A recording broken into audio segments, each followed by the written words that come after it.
The Undertaker. Now, is The Undertaker truly retired? Obviously, there was pretty much a confirmation that he had retired earlier this year at the end of his The Last Ride documentary series on the WWE Network. But there was a story that came out earlier this week that was quite interesting, that Vince McMahon was not happy with The Undertaker's retirement. Now, as I mentioned earlier this year, WWE icon The Undertaker announced his retirement from the world of professional wrestling and the WWE despite still being under contract until 2030 or something ridiculous like that.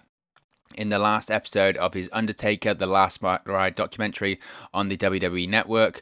Now, if you haven't seen the documentary, first of all, you absolutely have to. It's arguably the best thing that the WWE Network has ever produced. It is absolutely fascinating. It's filmed across the span of 3 years. I mean, it took that long, and they filmed everything. It's just fantastic, absolutely fantastic, and it spans the last few years of his wrestling career and the injuries, the surgeries, the way that he tried to compete in his matches against the likes of Roman Reigns and he couldn't. His body was failing him. The anxiety, the angst that came because of that. And the training that went into it and just everything. It was just absolutely fascinating, fantastic. However, the ending of the documentary saw The Undertaker announce his retirement from WWE. However, it did remain slightly ambiguous. It said that whilst he has no desire to ever wrestle again, never say never. In case of emergencies, break glass and out comes The Undertaker if Vince was in a jam, which we'll get to in a second. But The Undertaker this week did an interview and revealed that the ambiguity left at the end of the Last Ride documentary was actually due to Vince McMahon's request. Now, during an interview on the My Mum's Basement podcast, The Undertaker was asked about his decision to make the ending of The Last Ride the finalization, easy for me to say, of his run in wrestling, and revealed the chairman of the board's reaction.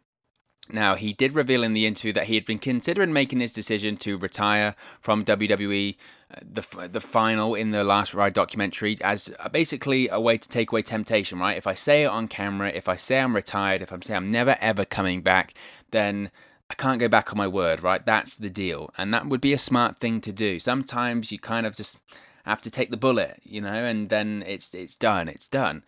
But Vince McMahon did not like that idea. He went on to reveal that the WWE chairman Vince McMahon did not like the ending of the documentary where he made his retirement final. So instead, to appease Vince McMahon, he put in the ambiguous line of never say never. He said, quote, "It was in my thought process. I have a whole group of people like, you can go out and do this, people will go crazy. On the inside, I'm thinking, I don't move the way like I used to move. It's a watered down version. I also love this business so much and I love performing. It's almost like I needed somebody to put the bullet in there and stop. Once we started rolling with this, it was in the back of my mind. I can get to a point where this will solidify it and I won't have a choice. Originally, that's where I was at until I had to send the last 15 minutes to the chairman, Vince McMahon, and he didn't like the ending at all. That's where we put the line back in there, never say never. I'm coming to grips with it. Obviously, as we get close to WrestleMania, I have that internal feeling like I should be getting ready for something," end quote. So that whole quote there, when I saw it and when I read that quote, it worries me. It really worries me because there's something. First of all, I think as a wrestling fan, we've become so numb to The Undertaker's close retirements, especially over the last 3 or 4 years. We've seen it a couple of times, going back to WrestleMania 30 when he lost to Brock Lesnar and the streak ended. Was that him done? And then he comes back for a couple of years and does wow. And then at WrestleMania 33, he's in rough shape and he puts the gloves down and you go, right, that's him done. And they treated that like a retirement. And I think The Undertaker thought he was retired. And then he comes back. And then he has a couple more matches. And then the Goldberg match happens. And then the Drew McIntyre, Shane McMahon Extreme Rules match happens at Extreme Rules, and everyone goes, that was so great, that's one you should end on. And then he's retired, and then he comes back. And so we've heard that a million times. We've heard that The Undertaker is retired a million times. Now, this time it does seem more legitimate. It does seem more final, and I think in places in The Undertaker's mind, it is final, and he is done. And the way that I look at it, and I think the way that a lot of people look at it, is the Boneyard match, of course, at WrestleMania 36 against AJ Styles, the main event of the first night of WrestleMania. It was the perfect ending to a fantastic career. And even then, after that Boneyard match, people would have said, you know what, fantastic ending. That's the storybook ending, the perfect close to the chapter of the Undertaker career. maybe he held on too long. Maybe. And I think maybe might be putting it nicely, to be honest. But watching the last ride, you saw that every time he had these matches, when he came back at the WrestleMania against John Cena, he came back for what would be his retirement match, and it was only a couple of minutes. And he was like, I need to do more. He had those matches in Saudi Arabia. He had the one against Triple H in Australia, and then he had the one against DX in Saudi Arabia, and they didn't go well. And he's like, I can't end on that. I can't end on that. I got to do something different. And this thing kept going around. Then it was Goldberg. I can't end on that. It was awful. It was terrible. And then he had the match against Drew McIntyre and Shane McMahon, and that was good. And he was like, maybe I can end on that. And he was constantly chasing, pretty much. He was constantly chasing that perfect final moment. And it really wore him down, basically. He always felt in those matches that didn't go well, which were more of them than good ones, to be honest, in those last few years, that he didn't end it correctly. And he finally achieved that with the Boneyard match. He ended it perfectly. He ended his career absolutely perfectly. The way that they were shot, the cinematic style, the match quality, all of it, perfect. That's the way you should end the career, because it makes sense. It's just brilliant.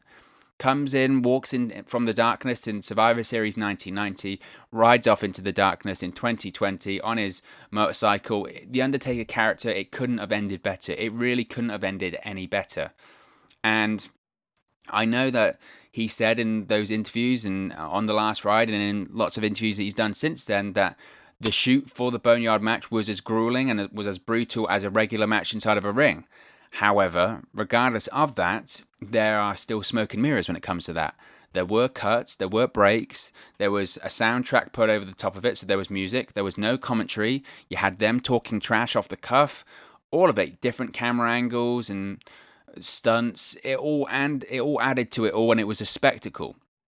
And in my opinion, the reason the Boneyard match was so good because if there's no way that the Undertaker AJ Styles, if that match would have happened as planned at Raymond James Stadium in a regular match at WrestleMania 36, there is no way, and I think everyone would agree with this in their heart of hearts, even The Undertaker, there is no way that that match would have been as good as the Boneyard match. It just wouldn't have. It just absolutely wouldn't have. Support for WrestleNews 365 is brought to you by Manscaped, who is the best in men's below-the-waist grooming. Manscaped offers precision-engineered tools for your family jewels. Now, Manscaped, for all of my UK fans out there, Manscaped just launched in the UK. Over here in the United Kingdom, we have gone for years and years and years without using the right tools for the job. But now you can be one of the first men in England to experience their life-changing product. But it's not just limited to all of the great fans over here in the UK.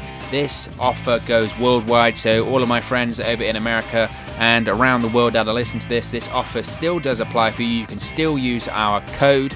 But I've got to tell you a quick story first. Now, there have been so many times, right? I'm a guy. You gotta groom down there, fellas, right? That's the most important thing. You gotta keep yourself trimmed. You gotta keep yourself proper.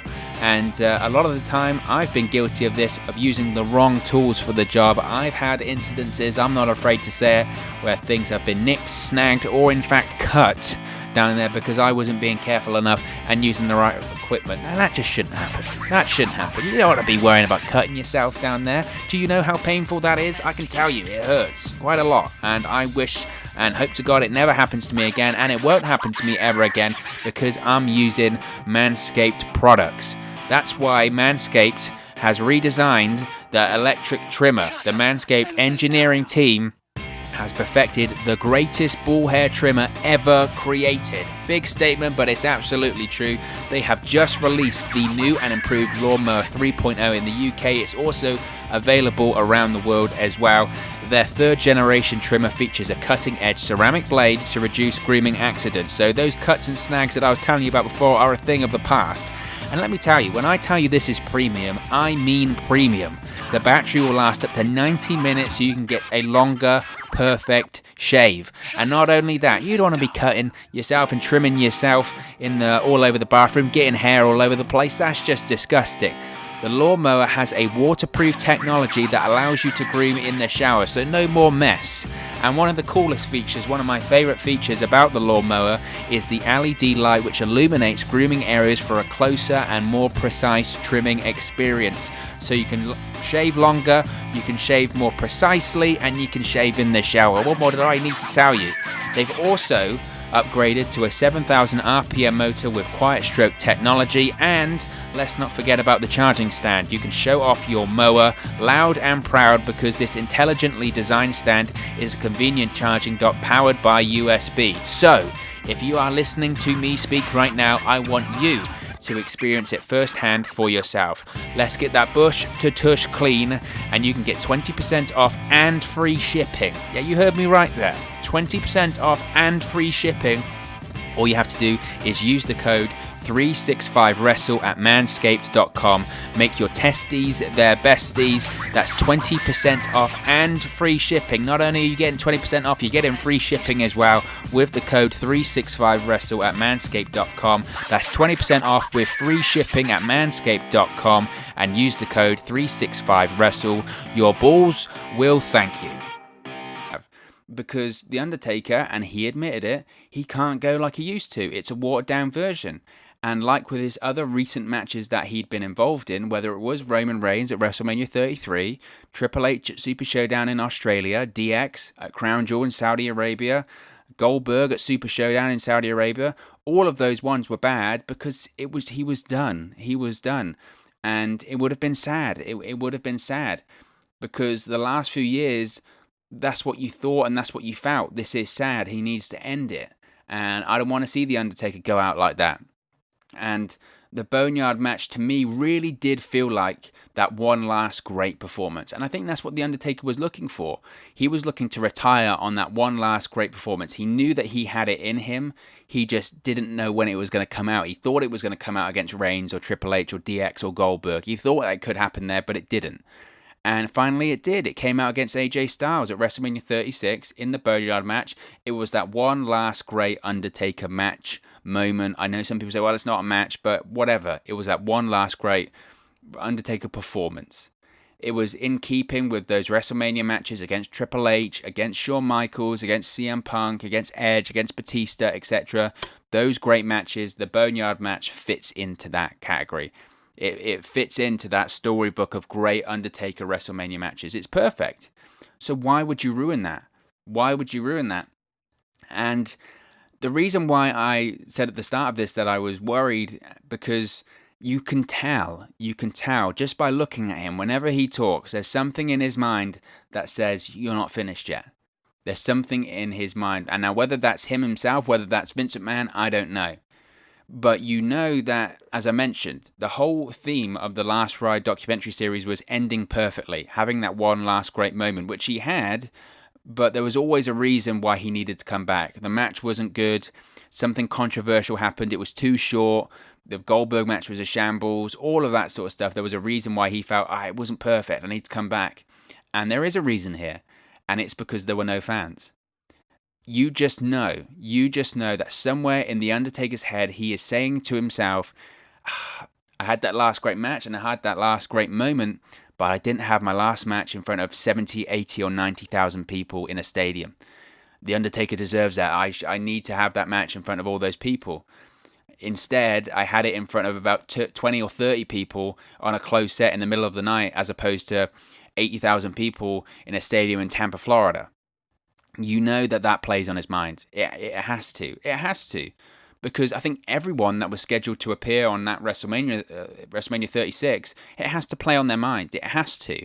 Rhea Ripley, her match against Charlotte Flair. Who knows when Rhea Ripley will be back to WrestleMania? And she'll have that big opportunity of a featured match against someone like Charlotte Flair. She'd have had that in front of 70, 80,000 people. Instead, you had it in front of zero. And you know that has to play on her mind. What could have been? What could have been? And I think it'll probably play on The Undertaker's too. And maybe he has that conversation in his head now, or there is certainly a voice in his head that says, maybe I should have one more wrestling match in front of a crowd. Maybe. And my concern with that kind of way of thinking is, we know what those Undertaker matches look like now. And sometimes they're not pretty. A lot of the time, they're not pretty. And if that doesn't go well, what happens then? The cycle starts up again. The cycle starts up of, well, I need to come back for a perfect match. Bad match. Need to come back for a perfect match. Need to finish on a perfect match. Then the next thing you know, we're 3 years down the line again. If you're the Undertaker, my advice to him would be quit while you're ahead. And I think that's what he's trying to do. But I do think there are outside forces that are saying, well, maybe you want to have that last match in front of a crowd. Maybe you want to have that last WrestleMania electricity moment. Maybe you want to have that big last WrestleMania entrance in the sold-out stadium. You want to do that, right? You'd want to do that. And the quote is there by The Undertaker in this interview when he says, quote, he didn't like the ending at all. That's where we put the line back in there. And he's talking about Vince McMahon. And as soon as I heard that line as well, I shook my head, really, because you go back and watch that documentary after The Undertaker had his match where he teamed up with Roman Reigns to face Shane McMahon and Drew McIntyre at Extreme Rules in 2019. And in credit to everyone in that match, it was brilliant. It was in Philadelphia. The crowd was electric. Many people felt like, man, that's the best The Undertaker's looked in ages.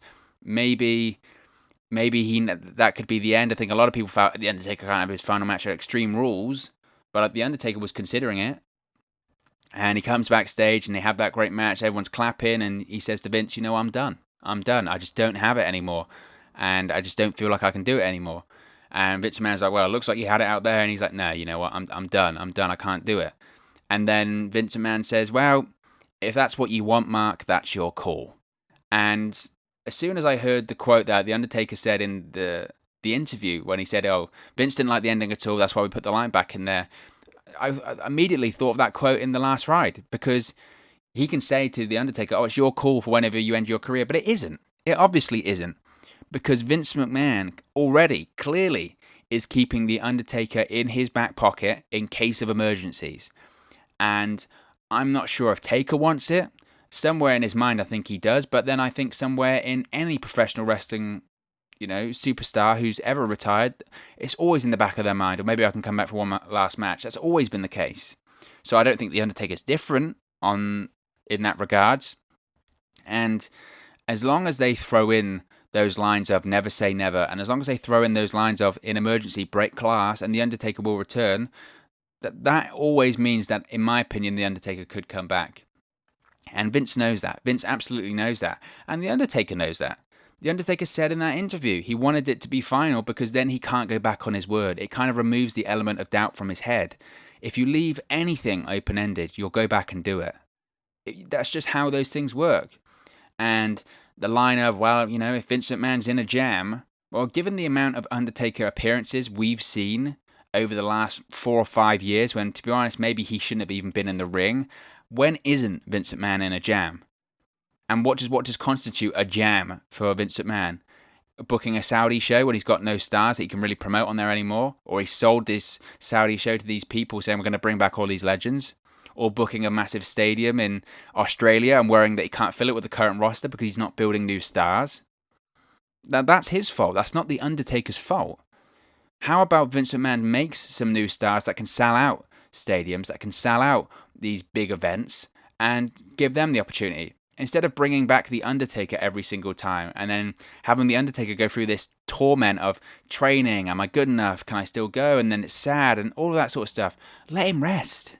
Let him rest. Let him enjoy retirement. Let him enjoy his family. There was a commercial that came up this week about that WWE 2K Battlegrounds deal, and the advert is The Undertaker. It's The Undertaker, Michelle McCall, and their daughter, and they're playing the game, and he looked happy. So just let him do that. But however long that element of doubt is there of never say never, or in case of emergencies, break glass, he will always come back. He will always come back, and that's what worries me, is that somewhere deep in my mind, and I think in The Undertaker's mind, and Vince McMahon's mind, I don't know if The Undertaker's done just yet. And as close as WrestleMania comes round, we'll find out. But part of me thinks we'll see him next year at WrestleMania, wherever it is. If it's still in SoFi Stadium in LA, but we'll have to wait and find out. But I don't know. I don't think he's done just that.